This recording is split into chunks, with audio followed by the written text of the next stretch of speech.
डर यह एक ऐसा भाव है जो हर मनुष्य ने कभी न कभी अनुभव किया है। डर असफलता का, अकेलेपन का, मृत्यु का, समाज का या भविष्य का। लेकिन क्या डर स्वाभाविक है? क्या डर से बचा जा सकता है? इस लंबी प्रेरणात्मक कथा में हम जानेंगे कि गौतम बुद्ध ने भय को कैसे समझाया और एक साधारण युवक को डर से आजादी की राह कैसे दिखाई। गौतम बुद्ध की प्रेरणादायक कहानी डरना बंद करें। एक बार इस कहानी को अंत तक पूरा जरूर सुने। यकीन है कि आप कभी नहीं डरोगे, हमेशा साहस से खड़े रहोगे। एक बार सुने। कहानी शुरू होती है एक डरपोक युवक विवेक। पुराने समय की बात है। विवेक नाम का एक युवक एक गांव में रहता था। वह हर बात में डरता था। बारिश होने लगे तो डरता कि कहीं मकान न गिर जाए।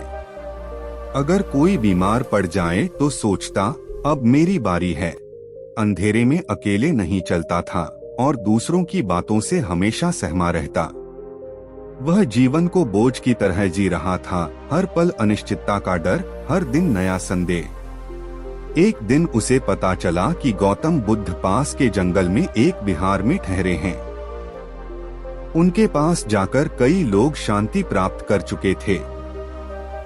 विवेक ने सोचा अगर कोई मुझे इस डर से मुक्त कर सकता है तो शायद वही हैं। बुद्ध से पहली भेंट। विवेक कांपते हुए बुद्ध के सामने पहुंचा। उसने कहा, भगवान, मुझे हर चीज से डर लगता है। मैं जी नहीं रहा हूँ, बस छिप रहा हूँ। क्या मुझे इससे मुक्ति मिल सकती है? बुद्ध मुस्कराए और बोले, डर कोई राक्षस नहीं जिसे मारा जाए। डर एक विचार है जिसे समझा जाए। विवेक ने पूछा, तो क्या डर को हटाया नहीं जा सकता? बुद्ध बोले, डर को हटाना नहीं, पहचानना होता है। जब तुम जान लेते हो कि डर क्या है, तब डर खुद ही समाप्त हो जाता है। पहला पाठ, भय का स्रोत। बुद्ध ने कहा, विवेक, तुम 7 दिन हमारे साथ रहो, लेकिन एक कार्य करो। हर बार जब तुम डर महसूस करो, उस डर को लिख लो। कौन सा डर था, क्यों हुआ और उसके बाद क्या वास्तव में वैसा हुआ? विवेक ने पहले ही दिन लिखा। रात में डर लगा कि सांप आ जाएगा, लेकिन कोई सांप नहीं आया। सुबह डर लगा कि पेट में दर्द होगा, पर नहीं हुआ। डर लगा कि कोई चोरी कर लेगा, पर सब सुरक्षित रहा। 7 दिन में उसने 21 डर लिखे, लेकिन उनमें से एक भी सच्चाई में नहीं बदला। बुद्ध ने पूछा, अब तुम क्या देख रहे हो? विवेक बोला, डर तो केवल कल्पना का खेल है। बुद्ध ने कहा, मन एक कहानीकार है, यह डर की कहानी बनाता है और हम उन कहानियों पर यकीन कर लेते हैं। लेकिन जब हम देखना शुरू करते हैं तो कहानी खत्म हो जाती है। दूसरा पाठ, मौत का डर। एक दिन विवेक ने कहा, भगवान, सबसे ज्यादा डर मुझे मृत्यु का लगता है। बुद्ध ने मुस्कुराकर कहा, चलो एक श्मशान चलें। दोनों पास के घाट पर पहुंचे, जहां एक अंतिम संस्कार चल रहा था।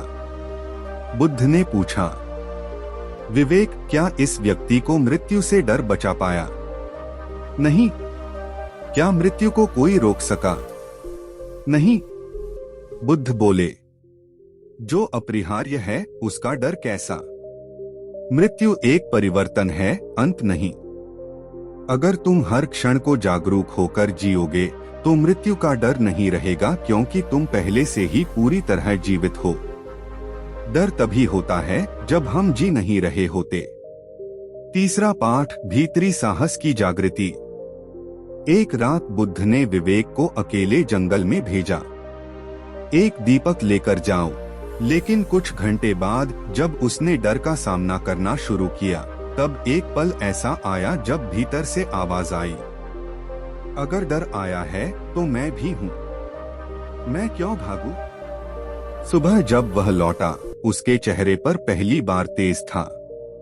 उसने कहा, भगवान, आज मैं डर से नहीं लड़ा, लेकिन उसके सामने ठहरा रहा और वह चला गया। बुद्ध मुस्कराए। डर से जीतने के लिए युद्ध नहीं, साहस चाहिए, और साहस तब आता है जब तुम जागरूक होते हो। बुद्ध का अंतिम उपदेश। विवेक, डर हमेशा रहेगा, लेकिन वह तभी तुम्हें पकड़ पाएगा जब तुम अनजाने रहोगे। जैसे दीपक के सामने अंधकार नहीं टिकता, वैसे ही जागरूकता के सामने डर नहीं टिकता। डर विचार है, तुम विचार नहीं हो। तुम वह चेतना हो जो सब कुछ देख रही है। उस दृष्टा को पहचानो और तुम मुक्त हो जाओगे। कहानी से सीख। डर का कारण हमारी कल्पना होती है, सच्चाई नहीं। डर को भगाओ मत, देखो, समझो और उसका सामना करो। मृत्यु, असफलता, अकेलापन, ये सभी अनुभव हैं, दुश्मन नहीं। जागृति और ध्यान ही भय का अंत है। साहस कोई विशेष गुण नहीं, यह जागरूकता का परिणाम है। लाइक शेयर जरूर करें। धन्यवाद।